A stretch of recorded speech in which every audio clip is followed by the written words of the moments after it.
हर हर महादेव, जय भोलेनाथ। नमस्कार, मैं साधना पांडे मार्गदर्शन पे आपका स्वागत करती हूँ। दोस्तों, आज मैं बात करूंगी नवरात्रि व्रत के पारण के दौरान आपको कौन कौन सी गलतियां नहीं करनी चाहिए, या जो भी आज जानकारी मैं आपको देने जा रही हूँ वो निर्णय सिंधु के आधार पे देने जा रही हूँ।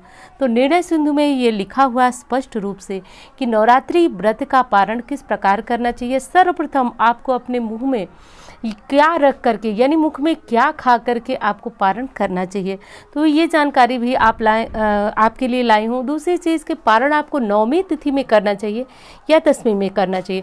बहुत सारे प्रश्न भी आपके इस विषय पे आ रहे हैं कि हमने 9 दिनों का व्रत रखा है तो क्या हमें 9वीं में पारण कर लेना चाहिए, कन्या पूजन हवन के पश्चात, या फिर 10वीं तिथि में पारण करना चाहिए। तो ये जितनी उलझन है आपकी इस वीडियो में सभी सुलझ जाने वाली हैं। दोस्तों, सबसे पहली बात तो ये जानिए आप कि नवरात्रि व्रत जो है वह आपका पूर्ण हो रहा है, तो ये बड़ी खुशी की बात है।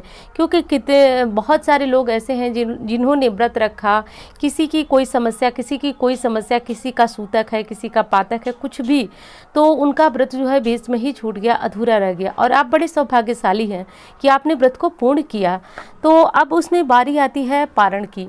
तो निर्णय सिंधु में स्पष्ट रूप से लिखा हुआ है कि जब तक आप व्रत का पारण पूर्ण रूपेण नहीं करते हैं, यानी कि जो उनके नियम है उस प्रकार नहीं करते हैं, तो आपका व्रत जो है किया गया वह उसका अधूरा फल मिलता है। देखिए, फल मिलता है लेकिन अधूरा फल मिलता है। पूर्ण फल की प्राप्ति आपको नहीं होती है। कब होती है? जब आप पूरी तरीके से जो व्रत के बताए गए नियम है उसके आधार पर आपको पारण कर लेना चाहिए। देखिए, नवरात्रि व्रत में ऐसा कोई नियम नहीं है कि आप ब्राह्मण को दान दे, दक्षिणा दे। इसमें जो मुख्य नियम होता है वो कन्या भोज का, कन्या पूजन का ही होता है, क्योंकि उन्हीं को देवी स्वरूप मान करके हम दक्षिणा दान जो भी करें वो करें। और एक चीज़ और बताऊं कि यदि आपने ब्राह्मण भोज जो कि हमारे घर पाठ करने आते हैं, यदि आते हैं, तो यदि हमने स्वयं ही हवन पूजन सब किया है तो कोई बात नहीं। तो यदि हमारे घर आते हैं तो आप उनका भोजन ज़रूर कराएं। और यदि आपके यहाँ आपने स्वयं हवन पूजन सब कुछ किया है तो आप चाहें तो उनको दक्षिणा और कुछ जो सीधा होता है वो निकाल कर दे सकते हैं। और नहीं यदि चाहते हैं तो आप सिर्फ कन्या को ही आप पूजन कर लें, उनको दान दक्षिणा इत्यादि दे दें। अब बारी आती है कि आपको किस दिन अपने व्रत का पारण करना चाहिए। तो देखिए, 9वीं तिथि में यदि आपने अष्टमी का व्रत रखा है तो 9वीं तिथि में आपको बिना किसी शंका के पारण कर लेना चाहिए। एक प्रश्न ये भी था कि क्या हम माता की पूजा किए, यानी कि जो 9वीं तिथि में माँ सिद्धिदात्री की पूजा होती है, तो क्या हम माँ सिद्धिदात्री की पूजा किए बिना ही पारण करें, या फिर उनका फल हमें प्राप्त नहीं होगा? तो ऐसा बिल्कुल नहीं होता है। जब आपने व्रत अष्टमी का रखा, 9वीं तिथि में आप सुबह जगेंगे, उसके बाद अपने दैनिक कर्म करके माँ की पूजा आराधना आरती सब कुछ करेंगे, यहाँ तक कि माँ का आसन भी डुलाएंगे। उसके बाद जो है आप अपनी आरती, अपनी जो पारण की क्रिया है वो करेंगे। और यदि आपने 9 दिनों का व्रत धारण किया हुआ है तो आपको 9वीं के बाद ही पारण करना चाहिए। देखिए, नवरात्रि व्रत का नियम यही कहता है कि आपको 9 रात्रियां जो है वह माँ की आराधना, आप माँ की पूजा में, माँ के जागरण। देखिए, जागरण कहना तो आसान है लेकिन जागरण प्रतिदिन हो नहीं पाता। यदि आपने किया तो बहुत अच्छी बात है, लेकिन 9 रात्रियों का बड़ा विशेष महत्व होता है। तो 9 रात्रि जो 9 दिनों का व्रत रखें, उन्हें रखने के बाद 10वीं तिथि में ही पारण करना चाहिए। तो जब भी आप अपना पारण करें तो किस चीज़ से पारण करें, इस चीज़ का भी आप ध्यान रखें। तो ऐसा नहीं है कि पारण के दिन आप चटपटा व्यंजन कोई बना ले, लहसुन प्याज युक्त भोजन बनाकर, और आपको लगे कि बस पारण ही तो करना है। तो दोस्तों, पारण के समय भी हमें सावधानी रखनी चाहिए।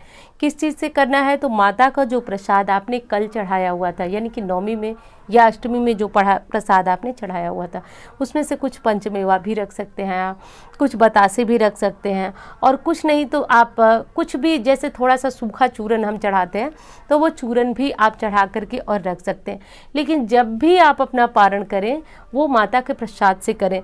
दोस्तों, पारण करने के पूर्व आपको माँ से हाथ जोड़ करके विनती भी करनी चाहिए कि माँ, हमने जितनी शक्ति थी, यानी कि यथाशक्ति हमने आपका पूजन विसर्जन सब कुछ किया, तो माँ हमने जो मनोकामना अपने मन में रखी है माँ, आपको सुनाई माँ, वो पूर्ण करें। दोस्तों, ऐसा करके जब आप जल या फिर अनाज ग्रहण करते हैं तो माँ की विशेष कृपा होती है। तो पारण के समय ध्यान रखें कि किसी भी स्थिति में हो, कहीं बाहर हो तो आप प्रसाद थोड़ा सा पर्स में अपने डाल लें, लेकर जाएं, लेकिन ये चीज़ ध्यान रखें कि आपको पारण माँ के प्रसाद से ही करना है। दूसरी चीज़ बता दूं कि यदि आप कहीं बाहर हैं, कहीं इधर उधर हैं, आपको लगे कि माँ का प्रसाद नहीं मिल सकता, तो आप कहीं मंदिर जाकर के भी वहाँ के प्रसाद से ग्रहण कर सकते हैं, अपना पारण कर सकते हैं। तुलसी दल से भी अपना पारण कर सकते हैं, तो कोई भी समस्या नहीं है। लेकिन पारण जो है लहसुन प्याज युक्त भोजन से न करें, और मैं तो कहूँगी नमक वाले भोजन से ही भी न करें। पहले आप कुछ मीठा डाल करके पानी मुँह में पी लें तो हो गया आपका पारण। उसके बाद आपको जो भी खाना पीना है आप खा सकते हैं। तो ये चीज़ थी दोस्तों, ये जानकारी थी और उम्मीद करती हूँ जानकारी आपको बहुत पसंद आएगी। यदि वीडियो अच्छी लगे तो आप इसे लाइक करें, चैनल को सब्सक्राइब करके मेरे साथ जुड़ें, और उम्मीद करती हूँ जानकारी आपको बहुत पसंद आएगी। धन्यवाद।